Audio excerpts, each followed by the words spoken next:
তো বন্ধুরা, শুভ সকাল। এখানে দেখো সকালবেলায় এসে গেছে অনেক ফুল। তো আজকে হচ্ছে ফ্রাইডে, তো পুজো আর্চার জন্য ফুলগুলো আগেই এখানে তুলে রেখে দিয়েছি। ফিরে এলাম কিচেনে।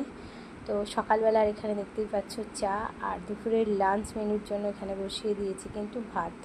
তো শুক্রবারের দুপুরের জমজমাট লাঞ্চ মেনু কী থাকছে অবশ্যই শেয়ার করব, সঙ্গে থাকো। দেখতেই পাচ্ছ চিকেন আমি একটু ভিজিয়ে দিয়েছি, আর চাটা আগে খেয়ে নেব।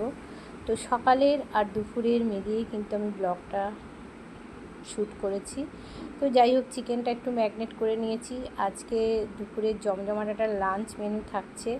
ফ্রাইডে মানেই চিকেন, আমার বাড়িতে তো হয়ই। আর সুন্দর করে একটু ম্যাগনেট করে রেখেই দিয়েছি। আর অবশেষে দেখো এখানে চিকেনটা কিন্তু বসিয়ে দিয়েছি, আর কষাটা হচ্ছে। কষা খেতেও কিন্তু ভালো লাগে, কখনো কখনো একটু ঘুরিয়ে ফিরিয়ে রান্নাবান্না করতে হয়। আর এখানে মাছের একটা রেসিপি, যে বললাম জমজমাট আজকে লাঞ্চ মেনু, মাছ মাংস দুটোই থাকলো। তোমাদের সাথে একটু শেয়ার করলাম। ফাইনাল লুকটা দেখে নাও, কেমন লাগলো অবশ্যই জানিও। শুভ দুপুর, গুড আফটারনুন। আর এই হচ্ছে চিকেনের ফাইনাল লুক।